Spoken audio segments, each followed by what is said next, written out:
Concentration, bring discipline.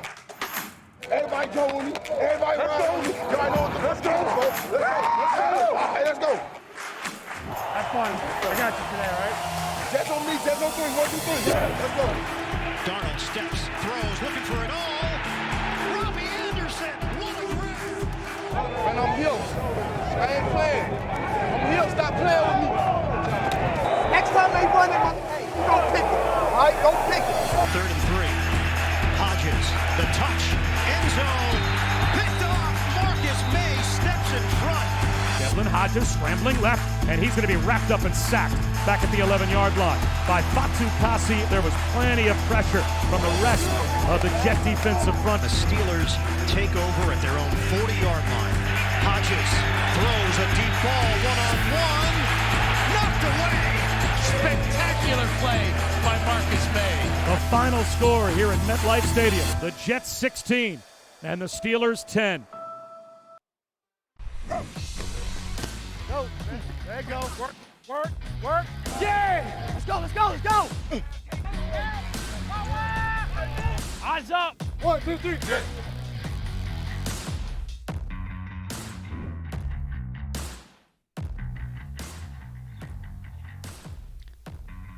Welcome into practice today, presented by SiriusXM. Ethan Greenberg and Olivia Landis coming to you live from Florham Park.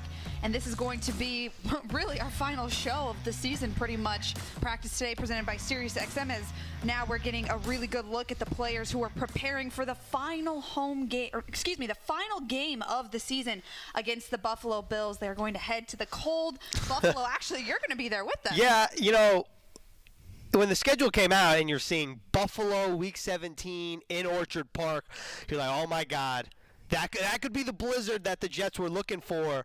But really, I think the forecast is supposed to be okay. And I think it's supposed to rain. okay, well, I didn't. I'm going to be honest. I looked last Sunday after the Jets beat the Steelers, and it said 40 degrees. And honestly, if it says 40 degrees, that's really what I'm focused on: the weather. By temperature, not the weather by Mother Nature. Yeah, well, that makes sense. Well, either way, the Jets are headed to Buffalo for the final game of the 2019 season. Kind of crazy to think about that this season has already come and gone. The Jets so far on the season, they are 6-9. They're looking for that 7th win of the season. Won't be headed to the post-game playoffs, but, you know, when you look at this game against the Bills, they played the Bills in Week 1, and it was kind of maybe one of the most tragic losses you can say for the Jets this entire season. They had a 16-point lead, gave that up, and ended up losing to the Bills in Week 1. So it's been 16 weeks, or 15 pretty much. It feels like forever ago. Team. Yeah. It feels like it was a different season that the Jets played the Bills in Week 1. And at the time, obviously the taste was sour. And when you think back to that game, one, obviously the Jets should have won that game, led up a 16-point lead. And at the time, you're like, okay, it's one loss. It's Week 1. You know, it's not a big deal. But then you think about what's happened since, and it's like, oh, my God, well, you know, if you were to win this game and a couple other games, and Sam Darnold said this best, if you play the what-if games, you get yourself in trouble. And in Week 1, you think about C.J. Mosley making his Jets debut. Tremendous Jets debut, but it really was the only game he played because that's when he got hurt. He plays in one other game against the Patriots, but he was really a shell of himself, then goes to IR. And this was the game after the Jets played the Bills. Then Sam Darnold goes down with mono, and the rest is history from that game. And it just feels like forever ago, and I think it's pretty amazing that when you think of everything that's happened injury-wise, the Jets could finish 2019 with a 6-2 record since starting the season 1-7. And Adam Gase said this earlier today that the Jets started slow, and then obviously they picked up steam. But looking ahead to next year, you want to close out the year on a positive note, and the Jets have a chance to do so. Not only going 6-2, but could finish 7-2 if they win in Buffalo. Yeah, like you mentioned, so they have an opportunity to go 6-2 in the second half of the season. They went 1-7 in those first 8 games, but they played some tough opponents. They played the Patriots twice in that first half of the season. Not making excuses for them, but like you said, head coach Adam Gase talking about how they had that slow start to the season. So now that they've won 5 out of their last 7 games, they have that opportunity to go 6-2 in the second half. Let's now hear from head coach Adam Gase, who had a lot to say about the final game of the season.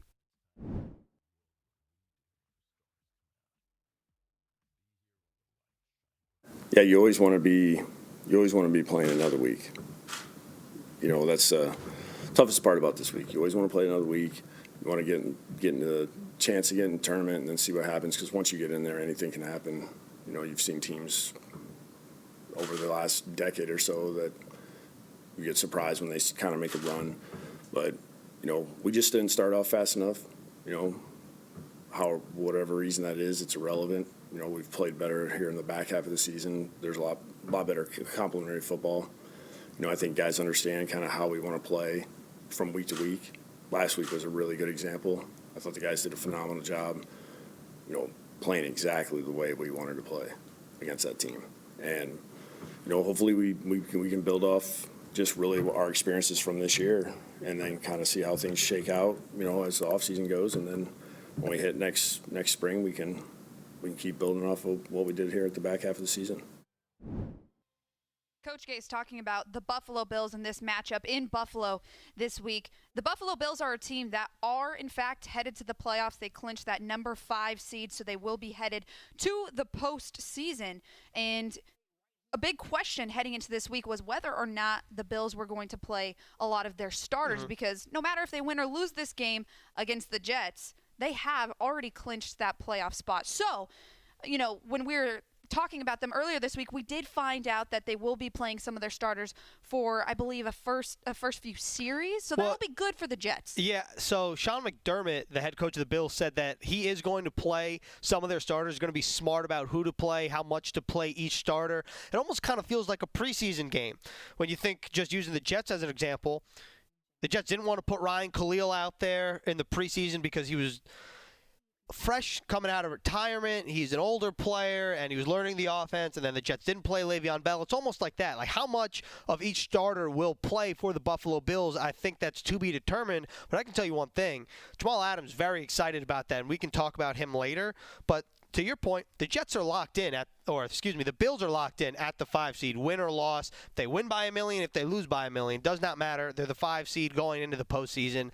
And I think Adam Gase said it best from what we just heard when he said, look, it kind of sucks that, you know, this is the last game of the year, and you know it's the last game of the year because all NFL teams want to make it into the postseason to have a chance to make a Super Bowl run, and the Bills have an opportunity to do so. The Jets do not. Yeah, and when we think about that Week 1 matchup, we already kind of mentioned it earlier in the show, but that Week 1 matchup against the Bills, really, it's kind of a sign maybe of how this matchup can go for the Jets. The Bills have a very, very tough defense. They're number 3 in total yards allowed per game. They're also number 3 in passing yards allowed per game. So if some of the starters are going to be playing on that field, the Jets are they're approaching this game like Coach Gase said, just like any other game for them. So for them to be able to play against some of the starters and possibly see some of this tough defense that has really kind of carried the Bills to where they've been at so far, I think that that's something Coach Gase and Greg Williams really want to see on the field. So I think not only are the Jets approaching this like any normal game, they're approaching it like a playoff games, and that's what Jamal Adams said. It's the last game of the year. They're going to go all out. They have an opportunity, like we said before, to really finish strong in the last half of the season, to finish 6-2 and finish with a 7-9 record.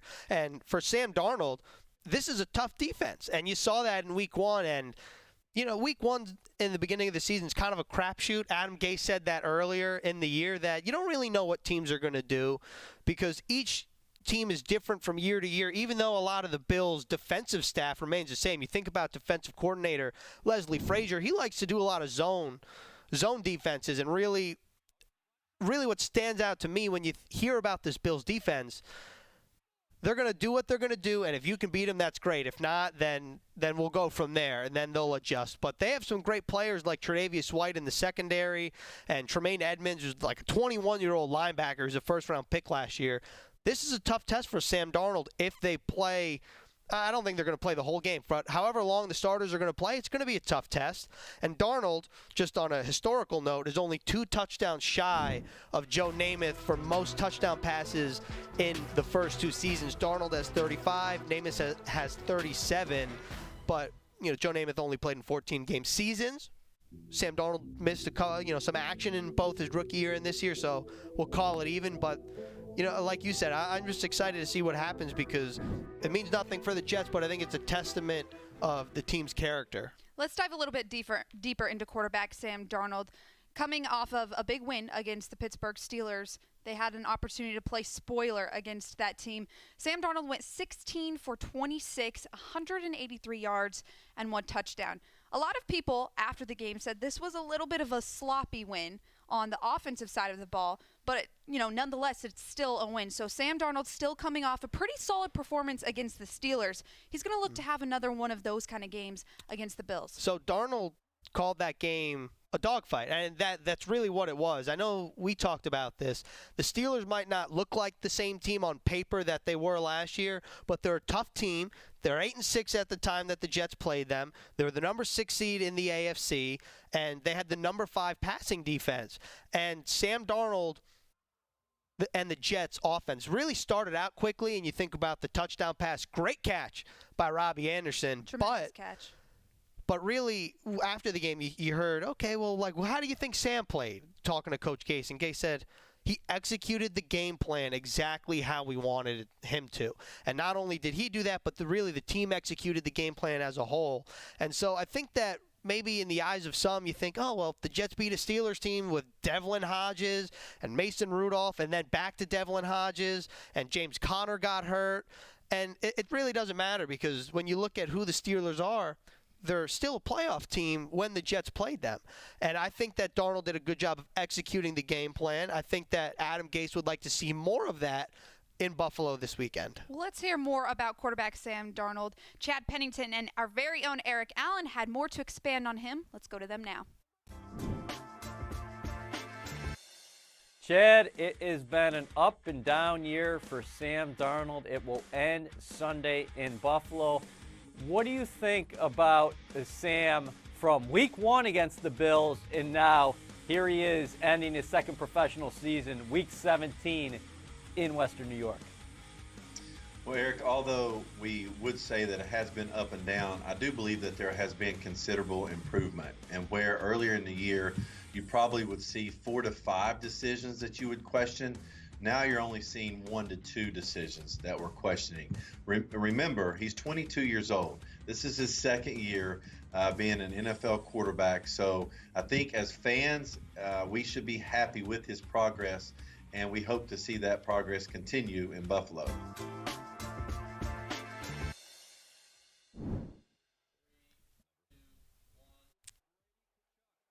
That was Pennington's flight plan presented by JetBlue.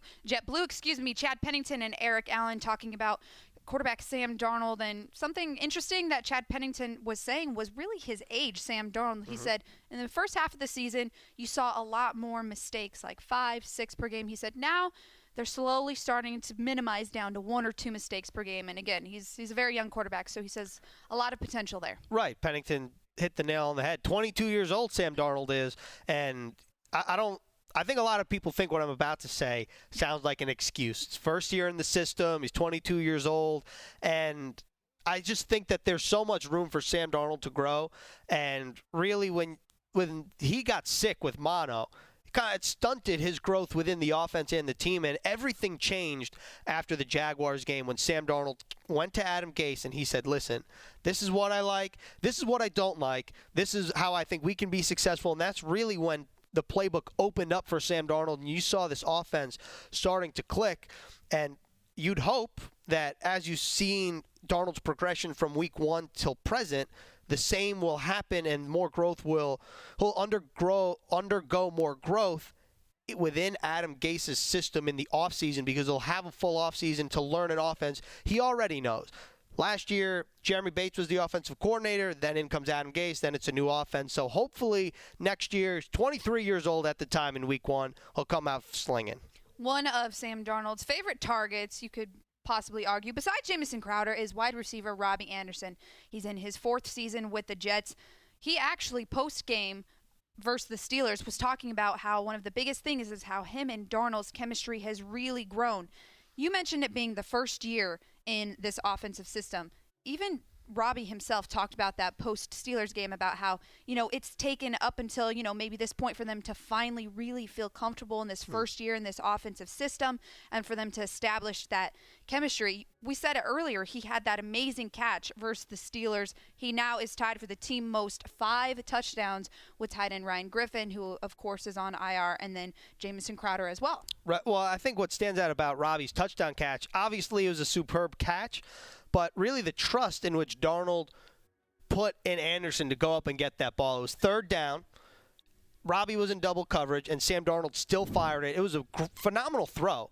And Anderson went up and got it, managed to get his elbow in, which put the Jets on top first. But I think really as Darnold and Anderson develop a chemistry at the end of last year and this year, it took them a little while to get on the same page, probably because Sam was out sick with mono, and then first year in the system like we talked about. But really that throw, I think, signifies, okay, I trust Robbie to go up and get the ball. And you see the difference in his stats in the first half of the season compared to the second half, and it's mesmerizing. I mean, he has almost 150 more yards, 3 more touchdowns on just 6 more targets.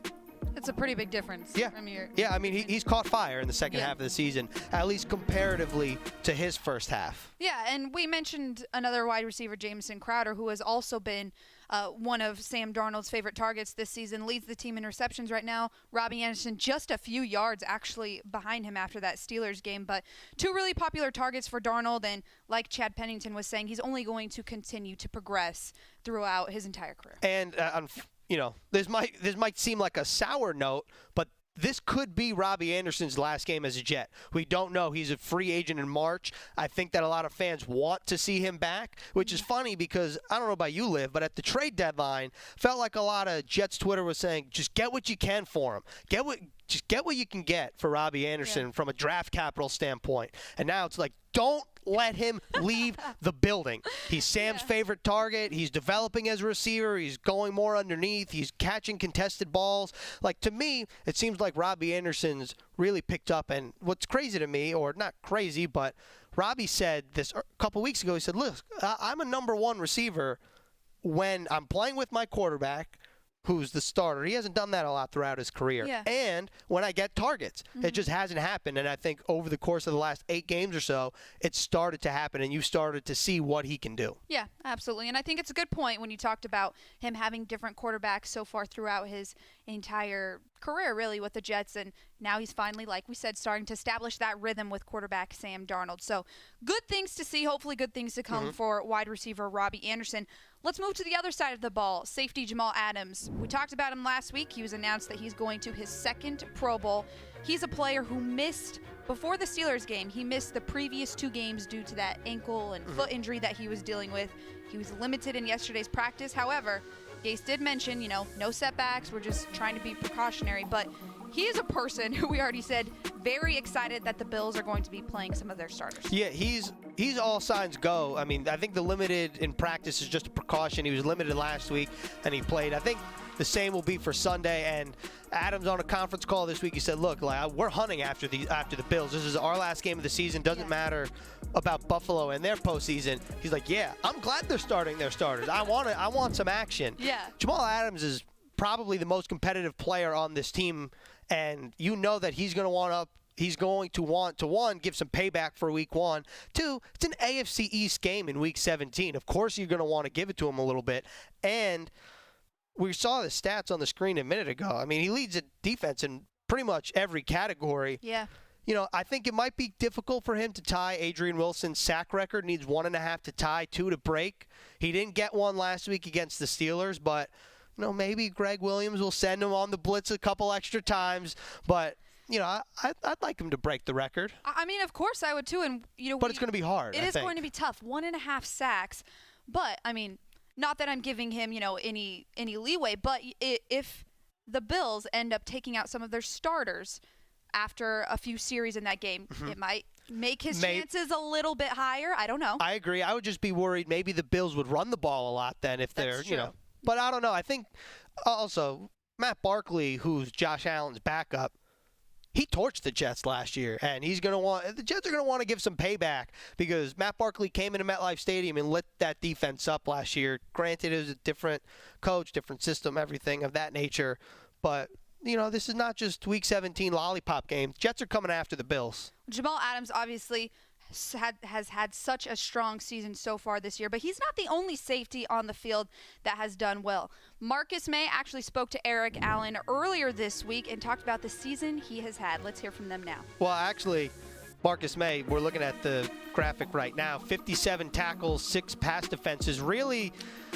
the thing is that stands out about Marcus May is his health, and he's the only player in the secondary that's a starter that has played all 16 games. And if he's going to play, if he comes out of Week 17 healthy, that will be his first complete season with a clean bill of health. You think about his rookie year, hurt his ankle in Week 17 in New England, and then in the offseason had to rehab. Last year, battled thumb and shoulder injuries. He wasn't cleared in training camp, and then finally he got cleared. And really, I'm happy for Marcus May because after Jamal and Marcus's rookie year, you're like, okay, the Jets have something in the secondary, and Marcus will finally have a full offseason to develop his growth and do things that he wants to work on his game as opposed to just rehabbing an injury. And you saw last week at the end of the Steelers game, he came up clutch for the Jets, and Jamal Adams was the first one to say it. He said, that's the best play I've ever seen Marcus May make. Actually, we wrote about it earlier this week. You already mentioned it. 2017, Marcus May had pretty much a full healthy season, started in all 16 games until, of course, he suffered that injury that he had to deal with through the offseason. Last year, he was only able to play in 6 contests because the thumb injury, the shoulder surgery that put him on IR, and so for him to be able to start all 16 games again is a huge deal. And, mentioned it a little bit earlier, but he spoke to Eric Allen earlier this week and was talking about how important it was for him to be able to finish this season strong and to finish it healthy because hasn't had a professional healthy off season yet so far. So this is a really big deal for him. And like you said, Jamal Adams had a really good quote about Marcus May because, of course, Jamal Adams gets a lot of notoriety as he deserves. But Marcus May is a player that really flies under the radar and I think sometimes goes unnoticed. And he was highlighted last week when he had that, you can argue it was a game-saving. Oh, no, you can't argue it. It was. Yeah. I think that's absolutely fair to say. And it's really nice to see Marcus finally have an opportunity to show what he can do, especially next to Jamal Adams. Denard Wilson, you've talked to him multiple times, their defensive backs coach. He's the first one to say they complement each other so well. Yeah. And Marcus, as the safety in the back, is really the quarterback of the secondary, and he sets everything up. And he's been the only healthy starter the Jets have had through 16 games. So he's had to deal with a lot of the guys at cornerback, at safety, and that group has still done a very solid job for the majority of the season. Let's continue on the defensive side of the ball. Let's now talk about the Jets' D-line. They had 3 sacks combined as a unit last week. There were 4 total sacks against the Steelers that they were able to get. So the pass rush was really there against the Steelers last week. That's going to be an important key heading into this week against the Bills and Josh Allen, who has been so tough all season. Well, congratulations to 1, Folorunso Fatukasi, 2, Kyle Phillips. Both had their first career sacks. And Quinnen Williams got his second sack of the season. Really, that whole front got back to their dominant ways against the run. And Baltimore has a phenomenal rushing offense. They're a great team, obviously headlined by Lamar Jackson and Mark Ingram. They got ran on, and that's not supposed to be some funny pun. They really got steamrolled on the ground. And last week, the Steelers only ran for 75 yards, averaged 3.0 yards per carry. And the Jets, I don't know who they're going to see in the backfield against the Bills. You'd think maybe Frank Gore because he's technically the backup to Devin Singletary, but he's an older player. So maybe the Jets will see a lot of TJ Yeldon. And when the Bills take out Josh Allen and Matt Barkley comes in, maybe they'll turn to the run a lot. I don't know what the game plan is there, obviously, but the Jets' defensive line, they're going to come after whoever's in front of them, whoever's under center, and whether or not the Bills start their backup O-lineman, their starting O-lineman, Jets' defensive front is going to want to put a cap on a tremendous run defense for the majority of the season. All right, so we have some final thoughts before we end the show. You're going to be headed to Buffalo with Eric Allen. You're going to be bracing the cold and apparently the rain. So good luck to you. Don't say that. Thank you. Good luck to you. Thank you very much. Last year was freezing. Yeah, it always is. It always is at the end of the year. So before we end the show, what are some of your final thoughts on how the Jets can find success on the road against the Buffalo Bills? Well, I think really, to me, it doesn't have to do so much with finding success. It has to do with the opportunity to finish the back half of the season 6-2. Yeah. And given everything that happened in the front half of the season with Sam Darnold going down with mono, C.J. Mosley, just everything that went wrong did in the first half of the season. And given all of that and the moving pieces, the Jets have used like the second most players in the NFL throughout the course of 16 games so far, 15 games, 16 weeks so far.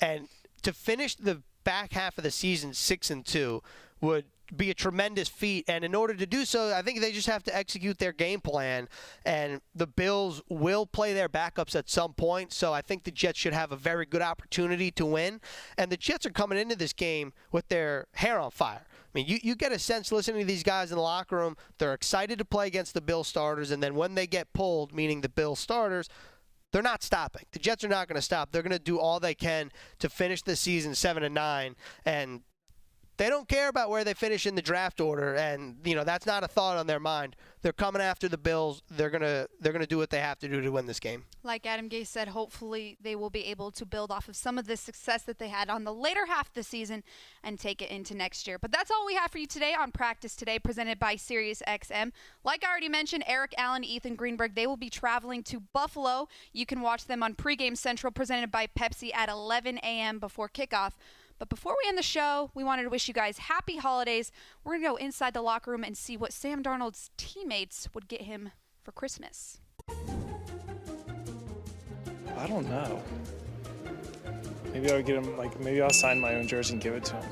If I'm getting Sam a gift, he's a big candle guy. So I think I might get him, a eucalyptus type candle, or maybe even, like a cinnamon one for the holidays. Oh, man, what gift would I buy Sam Darnold? Man, there's so many good gifts I can get him.